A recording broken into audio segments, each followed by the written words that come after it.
이번 시간에는 파이와 타르트에 대하여 알아보겠습니다.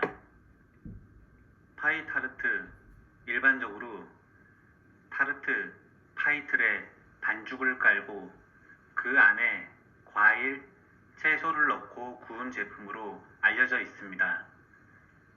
현재 이러한 형식으로 많은 제과점에서 만들어지고 판매되고 있습니다. 하지만 오래전에는 겹겹이 만들어진 파이 자체를 즐기는 사람도 많았습니다. 타르트, 파이의 반죽, 즉 크러스트 안에 내용물을 넣어야 하고 그 크러스트 자체가 손으로 집어서 입으로 가져가기 위한 도구로 사용되므로 크러스트를 얼마나 단단하게 만드는지가 관건이 되었습니다. 현재 이러한 단단한 크러스트를 바탕으로 그 안에 여러가지 크림, 과일, 야채 등이 들어간 제품이 널리 알려지고 사랑받고 있습니다. 일반적으로 대중에게 많이 알려져 있는 애플파이와 과일 타르트에 대하여 이번 시간에 다루어 보겠습니다. 먼저 타르트와 파이는 의미에서 서로 약간의 차이를 가지고 있습니다. 간단하게 차이점을 살펴보면 타르트는 타르트 반죽에 크림, 과일 등을 넣고 뚜껑을 덮지 않고 구운 제품, 파이는 조린 형태의 과일을 그리고 야채를 넣고 뚜껑을 덮어 구운 것으로 간단하게 구분하시면 됩니다. 하지만 요즘은 이러한 정해진 틀이 없이 명칭을 자유롭게 사용하기도 합니다. 먼저 두 제품의 도에 대한 차이를 알아보겠습니다. 이 두 제품은 재료에서부터 약간의 차이를 보입니다. 타르트는 기본적으로 박력분, 버터, 설탕, 계란을 사용합니다. 제조 방법은 먼저 부드러운 버터에 설탕을 넣고 가벼운 크림을 만들어 줍니다.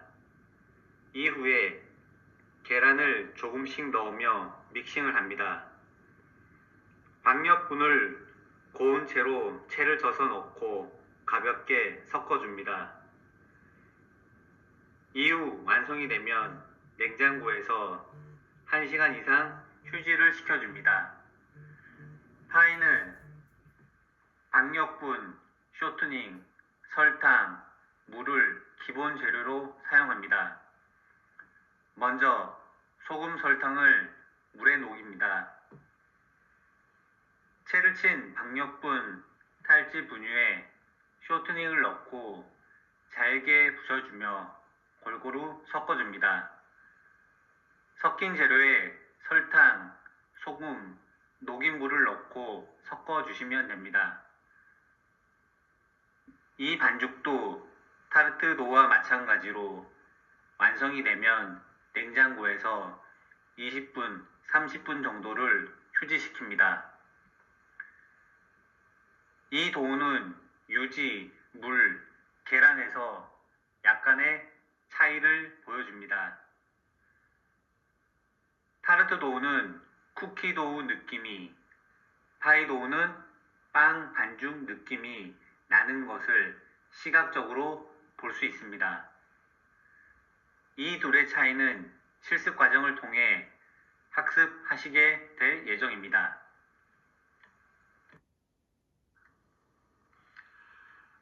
이번에는 앞서 반죽을 만들었다면 파이와 타르트의 반죽을 만들었다면 추후에 이제 도우에 또 이 도우를 사용해서 파이팬이나 타르트팬에 팬닝을 하는 작업을 거쳐야 됩니다. 이 팬닝이라는 작업을 하기 전에 이 파이와 타르트 도우에 대해 이해하는 것이 먼저 중요합니다. 파이와 이 타르트 간의 도우는 실질적으로 반죽을 하고 난 다음에는 다소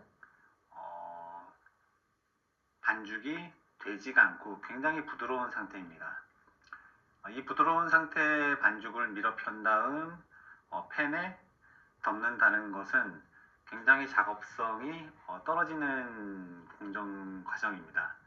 그래서 이 도우를 냉장고에 휴지를 시켜줍니다. 일정 시간 냉장고에 넣어두게 되면 이 부드러웠던 반죽은 약간의 딱딱함을 가지게 되고 이 단단한 이 도우를 밀어 펴는데 굉장히 도움이 될 것입니다. 밀어 편 도우는 오른쪽에 있는 도구죠. 스파이크 롤러라는 핀이 박힌 이 롤러 도구를 사용해서 밀어 편 반죽에 구멍을 내어줍니다. 이 구멍을 내어주는 이유는 이 구멍을 내지 않으면 타르트가 구워지는 과정에서 공기를 밖으로 밀어내지를 못하고 이게 부풀게 되는 거죠. 그래서 이 스파이크 롤러로 구멍을 뚫지 않은 이 도우는 구워지고 난 다음 밑면을 봤을 때 불룩하게 들어간 상태의 도우를 많이 접하게 됩니다. 이런 이유로 반드시 굽기 전, 도우를 팬닝하기 전이죠. 이때 스파이크 롤러를 반드시 사용해서 구멍을 내어 굽는 과정에서 발생하는 공기가 원활하게 밖으로 나갈 수 있도록 이 공기 구멍을 내어 주어야 합니다. 반드시 이 과정을 거쳐야 되고요. 이 스파이크 롤러로 구멍을 낸 타르트 도우를 팬에 팬닝을 한 다음 끝에 사이드 부분을 깔끔하게 정리를 해주시면 됩니다. 이때 정리하는 어떤 도구로서는 스크래퍼나 어떤 칼 종류를 사용해 가지고 끝을 부드럽게 다듬어 주면 되고요. 이 도우 팬닝이 끝난 다음 어떤 구운 과일을 이용한 타르트라든지 어떤 생과일을 이용한 타르트라든지 파이도 마찬가지겠죠.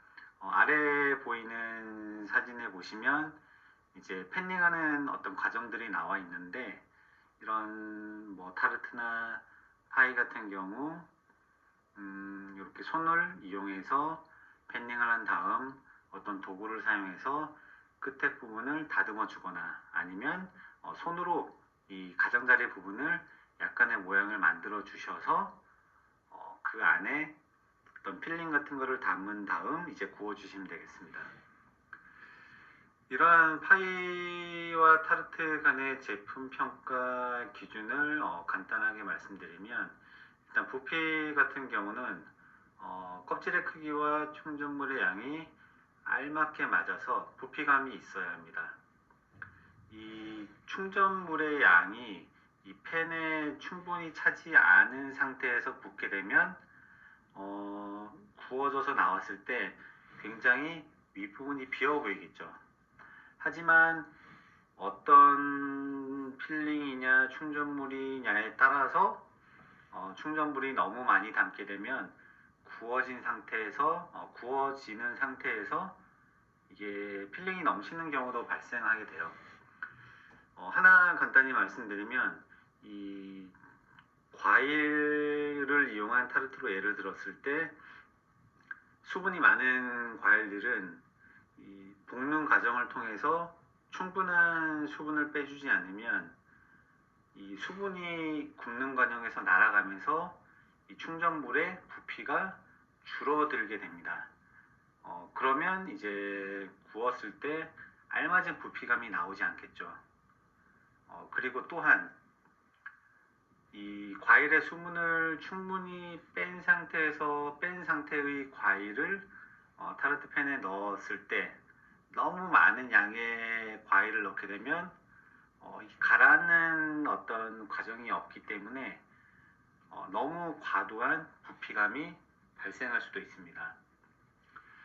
이런 우리가 안에 들어가는 필링에 대해서 충분한 이해가 있지 않으면 얼마만큼의 충전물을 넣어야 할지 모호한 상태가 되기 때문에 우리가 파이나 타르트를 만드는 과정에서 안에 들어가는 필링이나 충전물의 어떤 특징과 특성을 충분히 이해하고 난 다음에 타르트 파이 팬 안에 필링을 넣는 것이 굉장히 중요하다고 볼 수 있습니다.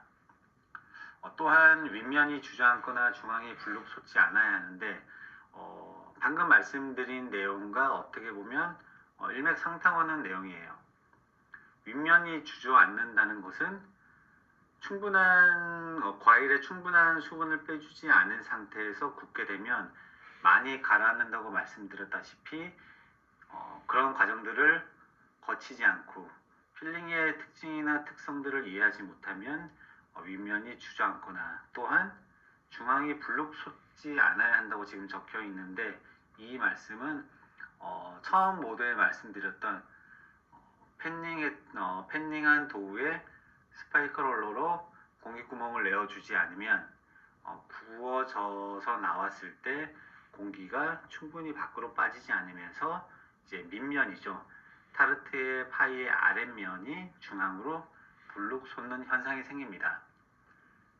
해서 제품 평가 기준의 부피를 어떤 제품의 특징이나 특성들을 충분히 이해하고 작업을 하셔야 좋은 제품이 나올 수 있습니다.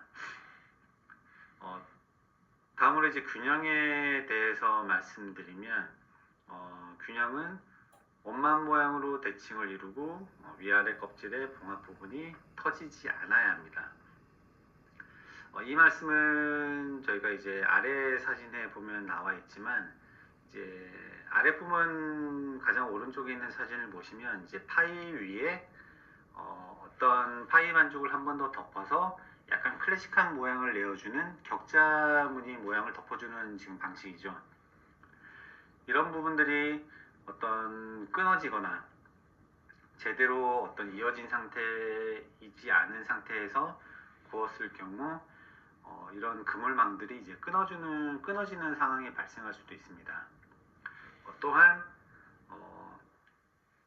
타르트 도우를 팬닝하는 과정에서 너무 얇게 손으로 눌렀을 경우에 도우의 반죽이 너무 얇아서 구워지고 나왔을 때 충전물의 어떤 무게로 인해서 도우가 깨지는 현상이 발생할 수도 있습니다.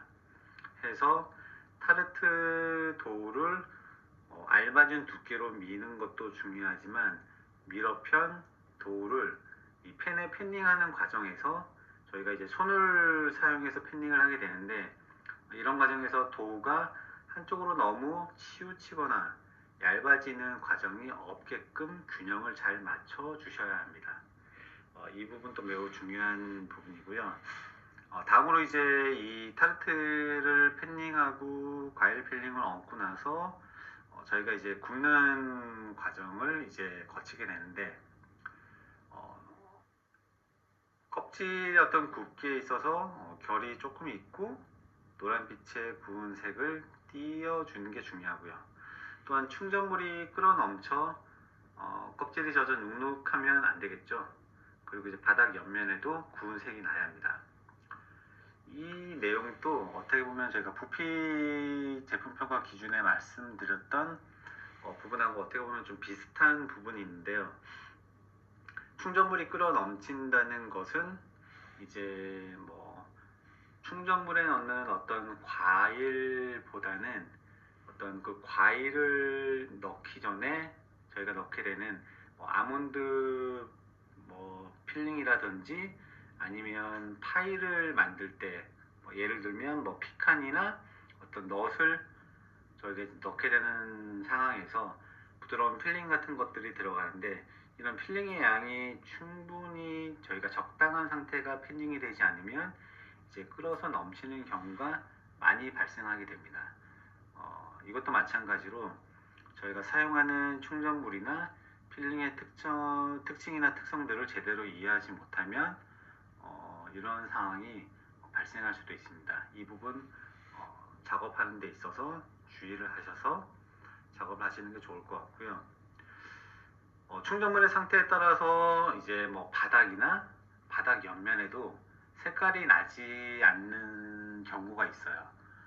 이런 부분도 제품의 특성들을 잘 파악하셔서 바닥 옆면, 바닥도 마찬가지고요. 구운 색이 나야 한다는 것 명심하셨으면 좋겠습니다. 그리고 이제 맛과 향에 대해서 말씀드리면, 타르트 도우나 파이펜을 이제 저희가 이제 밀어 펴는 과정에서 너무 과도한 덧가루로 인해서 좀 텁텁한 맛이 날 수도 있습니다. 아무래도 저희가 이제 버터나 쇼트닝이 들어간 반죽이다 보니 너무 많은 어떤 힘을 가하거나 밀어 펴는 상황에서 힘을 가하게 되면 이런 유지방이 밖으로 빠져나올 수 있습니다. 이제 이러한 부분들을 저희가 이제 좀 방지를 하려고 보통 일반적으로 밀어 펴는 과정에 덧가루를 사용하게 되는데, 이때 너무 과도한 덧가루를 사용하게 되면 이제 불필요한 밀가루가 도우에 많이 들어가겠죠. 네, 너무 많이 들어가게 되면 이제 텁텁한 맛이 날 수도 있기 때문에 이러한 부분들을 좀 주의하셔서 작업을 하셔야 될 것 같습니다. 또한 충전물을 태운 맛이나 냄새가 없어야 된다고 되어 있는데, 이 부분도 마찬가지로 저희가 오븐의 어떤 온도를 제대로 조절하지 못하거나 아니면 시간을 저희가 조절하지 못하게 되면 분명히 충전물은 당분이 있기 때문에 탈 수도 있습니다. 그래서 이러한 부분들 시간이나 온도 같은 경우를 잘 조절하셔가지고 맛과 향에 있어서 저희가 필요로 하는 제품의 기준에 부합할 수 있도록 작업에 임하시면 될 것 같습니다.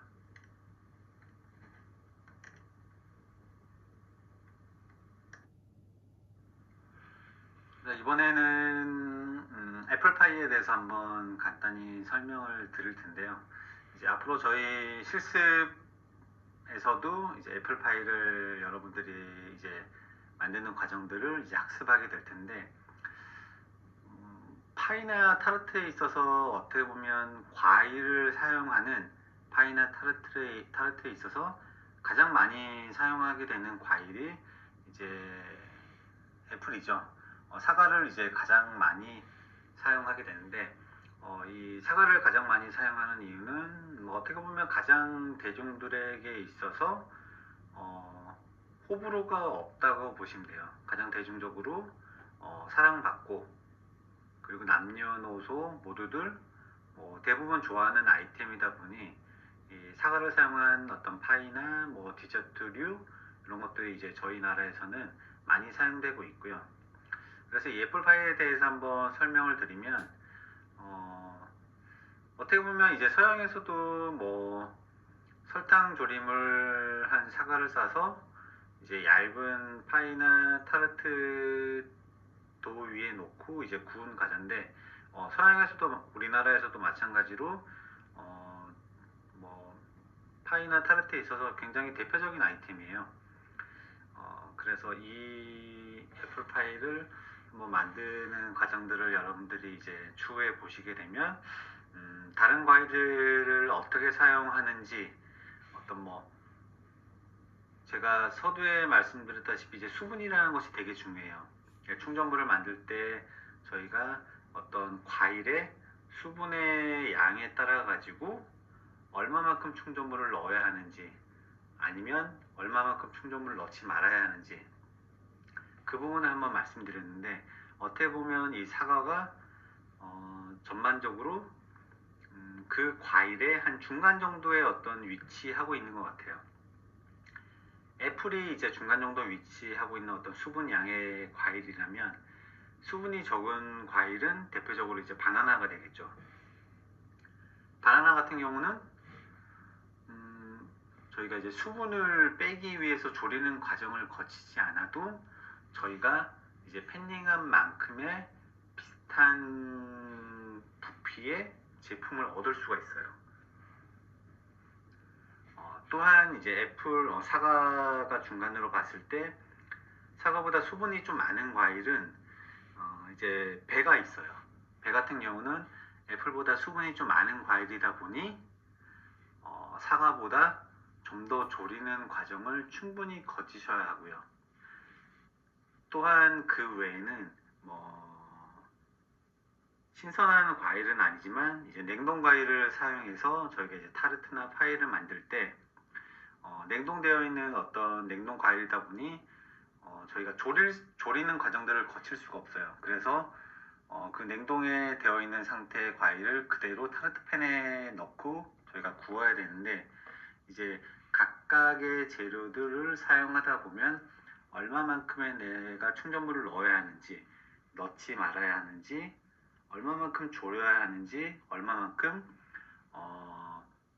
졸이지 말아야 하는지, 그런 것들을 알 수 있는 가장 어떻게 보면 기준이 되는 과일이 사과라고 볼 수도 있어요. 해서 사과 애플파이를 만드는 과정들을 이제 한번 간단히 설명을 할 텐데요. 일단 충전물 만들기가 굉장히 중요하기 때문에 이 충전물을 만드는 부분을 여러분들한테 이제 설명을 해볼게요. 일단은 사과 껍질은 저희가 이제 제거해도 되지만 굳이 제거하지 않아도 되긴 합니다.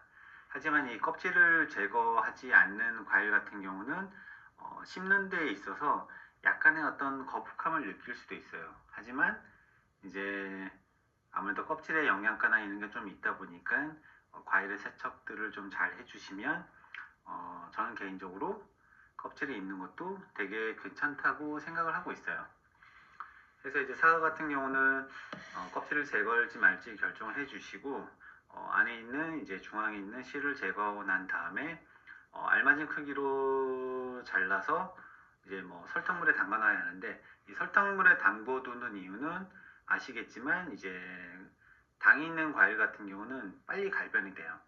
특히나 이 사과 같은 경우는 너무 이제 오랜 시간 그냥 방치되어 있다 보면 이제 갈변이 돼서 색깔이 변하는데, 저희가 졸이고 나서 어떤 색깔에 큰 변화는 없겠지만 이제 좀 맛에, 당분에 조금 영향은 있다고 생각을 하고 있어요. 해서 이제 바로 잘라서 이제 사용하지 않는 사과 같은 경우는 설탕물에 담궈 두시는 것도 되게 좋은 하나의 방법인 것 같습니다.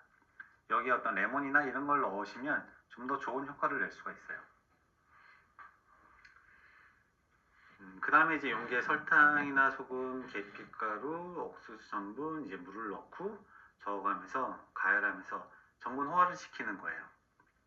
전분 호화를 시키고 나서 대기가 적당해지면 버터를 넣고 섞은 후에 사과를 넣고 버무리고 이제 파이 껍질에 담기까지 이제 충분히 냉각을 시키시면 됩니다. 저희가 방금 말씀드렸던 것은 어떻게 보면 이제 애플 파이, 약간 조금 예전에 사용하던 방식이고요. 이제 요즘에 이제 사용하는 방식은 사과와 설탕을 바로 팬에 넣고 이제 조리는 과정, 그리고 그 조리는 과정에서 취향에 따라서 레몬을 넣기도 하고 뭐 시나몬을 넣기도 하고요. 어떤 다양한 어떤 향을 첨가한 다음 이제 단순히 사과를 조리는 과정을 거쳐요. 이제 보통 이제 전분이 들어가서 호화를 시킨 다음 이제 팬에 넣는 것은 이제 예전에 저희가 좀 많이 사용하던 방식이고요. 요즘에는 어떤 과일과 설탕을 볶아서 그 안에 뭐 시나몬이나 레몬이나 어떤 럼, 와인 같은 것들을 넣고 이제 그 과일에 적합한 어떤 향을 조금 더 추가시켜 주는 것이죠. 과일을 조리는 과정에서 얼마만큼 졸여야 하는지에 대한 것이 관건인데, 과일을 조리고 나서 저희가 팬에 넣은 다음 다시 오븐에 굽는 과정들을 거쳐야 하기 때문에 사과를 부드러운 상태 100%까지 저희가 졸일 필요는 없어요.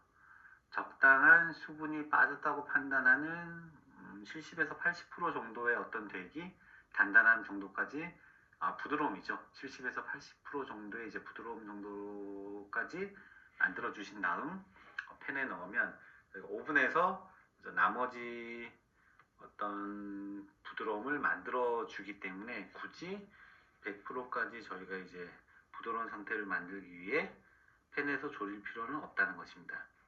적당히 수분이 빠지는 상태인 70에서 80% 정도의 졸이는 정도면 충분하다고 판단되기 때문에 여러분들이 이제 요즘에 많이 사용하는 방식인 그냥 과일과 설탕을 볶는 과정을 이제 방금 말씀드렸던 부분까지 졸여주시면 될 것 같습니다.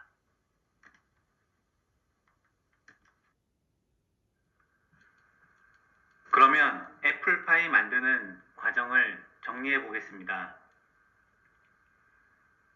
휴지시킨 파이 도우를 적당한 분량으로 떼어내 팬에 맞는 크기로 밀대로 밀어 펴니다.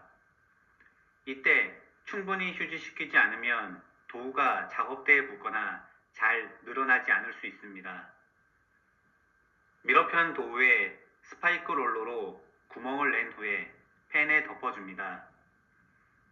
한 번 더 말씀드리면 이때 구멍을 제대로 내지 않으면 바닥이 불규칙적으로 부풀어 오르기 때문에 이 점을 반드시 주의하여야 합니다. 준비된 충전물을 팬에 넣고 테두리에 덮개용 반죽이 잘 붙게 하기 위한 물칠을 하여 줍니다. 덮개용 반죽을 덮고 잘 봉합한 후에 테두리를 스크레이퍼로 깔끔하게 잘라냅니다. 덮개용 반죽 모양은 오른쪽 사진과 같이 격자 모양으로 하거나 윗면에 약간의 칼집만 내어 굽는 방식이 있습니다.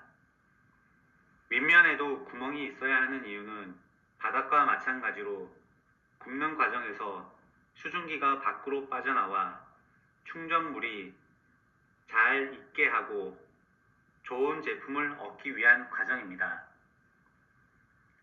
추가로 한 가지 제품을 더 알려드리면 애플 타틴이라는 제품입니다. 일반적인 타르트의 뒤집힌 형태라고 보시면 됩니다.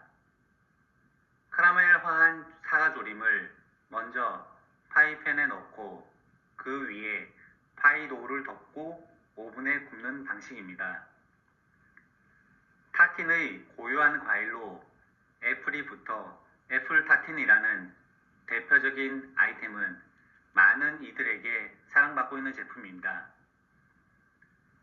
디저트로 제공 시에는 바닐라 아이스크림을 곁들여서 먹으면 굉장히 인기 있는 아이템이 되기도 합니다.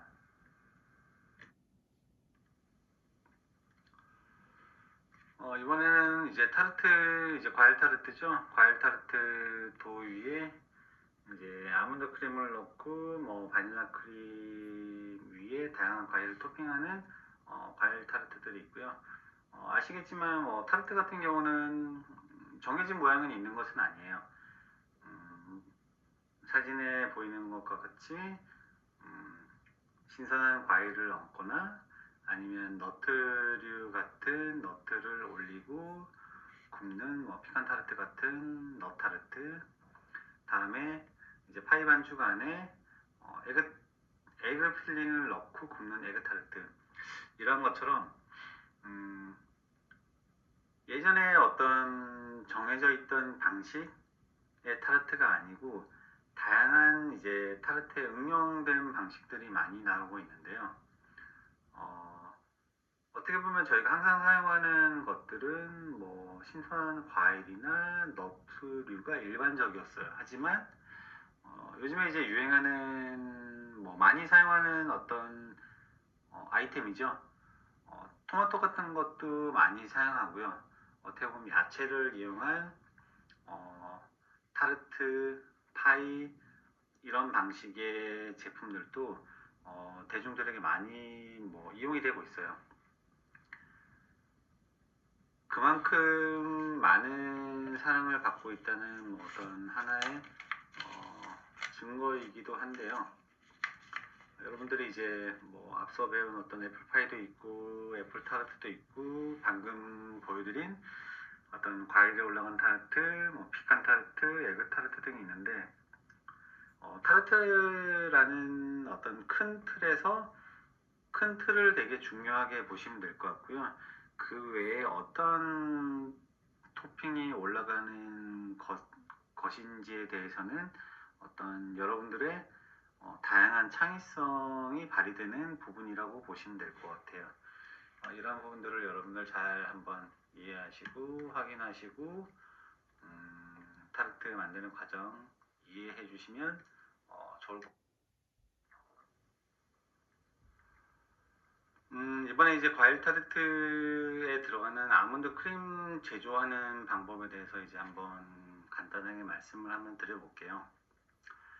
아몬드 크림 같은 경우는 타르트 안에 들어가는 가장 대표적인 크림입니다.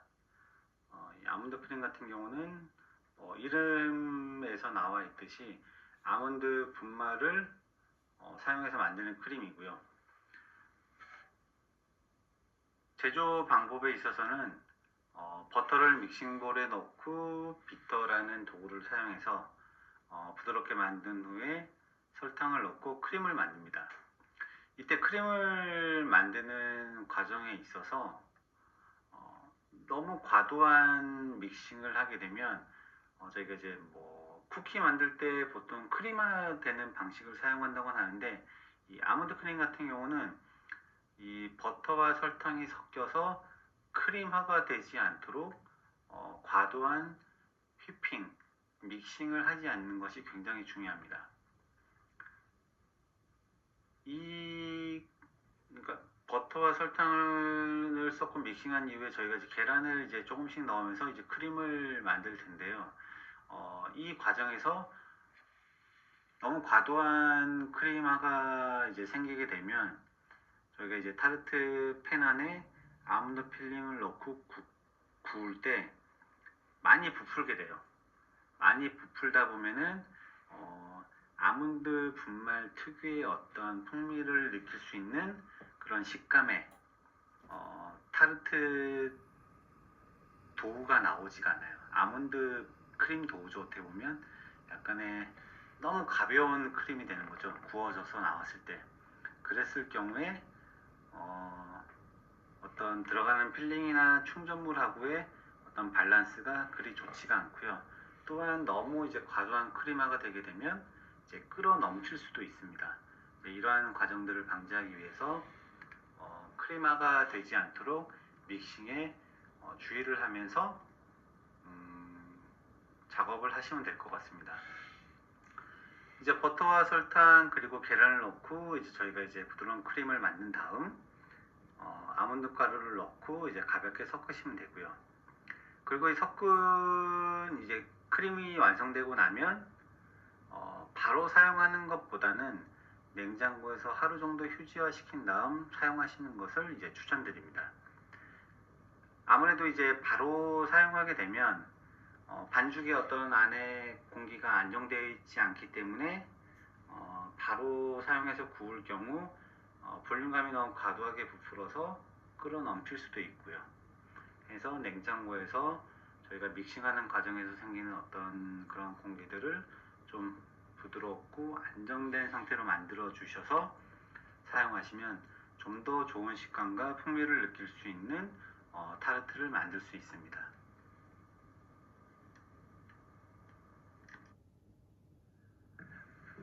이번에는 생과일 타르트에 기본적으로 사용되는 바닐라 크림을 알아보겠습니다. 바닐라 크림에 사용되는 재료는 우유, 계란, 설탕, 중력분 또는 전분, 그리고 바닐라 빈이 사용됩니다. 여기서 먼저 바닐라 크림을 만드는 그리고 향을 내는 바닐라 빈에 대해서 알아보겠습니다. 바닐라 빈은 많은 제과 아이템에 사용되는 중요한 재료 중에 하나입니다. 바닐라 빈은 바닐라 식물의 열매를 발효, 건조 과정을 거쳐 나온 제품을 말합니다. 사진과 같이 바닐라 빈은 속에 있는 진득한 바닐라 씨를 긁어내어 사용하는 재료입니다. 진득한 상태이기 때문에 사용 시 계란, 우유 등 묽은 재료에 넣고 섞거나 우려주면 잘 풀어져서 좋은 향을 낼 수 있습니다. 껍질은 우유, 생크림을 끓일 때 바닐라 씨와 함께 같이 우리거나 설탕 조림, 설탕에 꽂아주게 되면 바닐라 향이 설탕에 배이게 하여 바닐라 슈가로도 만들 수 있습니다. 순수한 바닐라 빈은 가격이 매우 높은 편이라 이를 보완하기 위해 바닐라 빈을 가공한 합성 바닐라 제품을 사용할 수도 있습니다. 이러한 제품으로는 바닐라 페이스트, 바닐라 에센스, 바닐라 엑스트랙, 바닐라 파우더 등이 있습니다. 그럼 바닐라 크림의 제조 방법에 대하여 알아보겠습니다. 먼저 우유에 바닐라 빈을 넣고 같이 끓여줍니다. 그리고 계란에 설탕과 중력분을 넣고 부드럽게 풀어준 후에 끓인 우유를 넣고 덩어리 지지 않게 부드럽게 풀어줍니다. 이후 불에 올려 완전히 호화시켜 농도를 맞추어 줍니다. 마지막으로 차가운 버터를 넣고 마무리한 후에 냉장고에 넣고 식혀주면 됩니다. 여기서 버터는 넣는 셰프들이 있고 넣지 않는 셰프들이 있으니 이 재료는 선택사항으로 참고하시면 됩니다. 이러한 바닐라 크림은 그 자체로 사용하기도 하지만 휘핑한 생크림을 섞어서도 많이 사용되고 있습니다. 과일 타르트 제조에서는 아몬드 크림과 구운 타르트 쉘 위에 바닐라 크림을 올리고 그 위에 생 과일을 올려 마무리하게 됩니다. 이 외에도 과일 타르트에는 과일 맛의 특성에 맞게 치즈 크림이나 초콜릿 크림 등 다양한 크림이 사용되고 있습니다.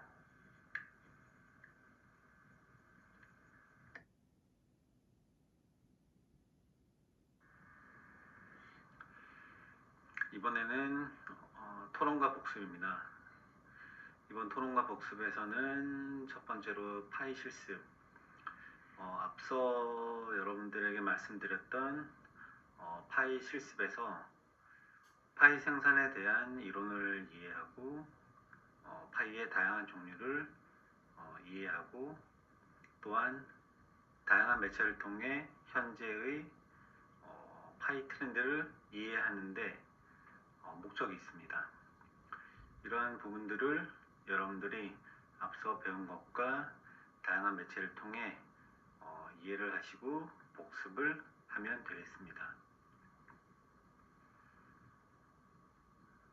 두 번째로 타르트 실습에 대한 이해와 복습입니다. 앞서 배웠던 타르트 생산에 대한 이론을 이해하고 타르트의 다양한 종류를 이해하고 또한 다양한 매체를 통해 현재 트렌드는 어떻게 되는지 현재의 타르트 트렌드에 대해 이해하는 시간을 가지시면 되겠습니다. 파이와 타르트 같은 경우는 앞서 말씀드린 것 외에 굉장히 많은 부분 대중들에게 사랑을 받고 있습니다. 특히나 파이와 타르트 같은 경우는 많은 자영업자 또는 프랜차이즈에서 많이 성행을 하고 있고 이런 이유인 즉슨 그만큼 대중적인 아이템이고 많은 사람들이 쉽게 접근할 수 있는 아이템이기 때문입니다. 어떻게 보면 파이와 타르트 간의 경계가 모호할 수도 있습니다. 오래전엔 파이와 타르트에 대한 약간의 차이점이 분명히 존재를 했지만 이 파이와 타르트가 대중들의 사랑을 많이 받고 또한 많은 셰프들에게 다양한 응용된 아이템들이 대중들에게 소개되면서부터 많은 부분 파이와 타르트에 대한 경계가 모호해진 것은 사실입니다. 하지만 앞서 말씀드린 바와 같이 분명히 파이와 타르트 간의 어떤 생산적인 부분, 종류적인 부분에서 약간의 차이는 존재하기 때문에 여러분들이 앞서 배운 것을 토대로 다양한 매체를 통해 현재의 또한 과거의 파이 트렌드, 타르트의 트렌드를 이해하시면 좋은 시간이 될 것 같습니다. 그러면 추 강의 내용에 대한 또한 제가에 관하여 궁금하신 점은 온라인 수업 자료에 사이버 캠퍼스 내 질의응답란에 남겨주시면 성실하게 답변해 드리겠습니다. 그럼 앞서 배운 내용을 토론과 복습을 실시하시면 되겠습니다.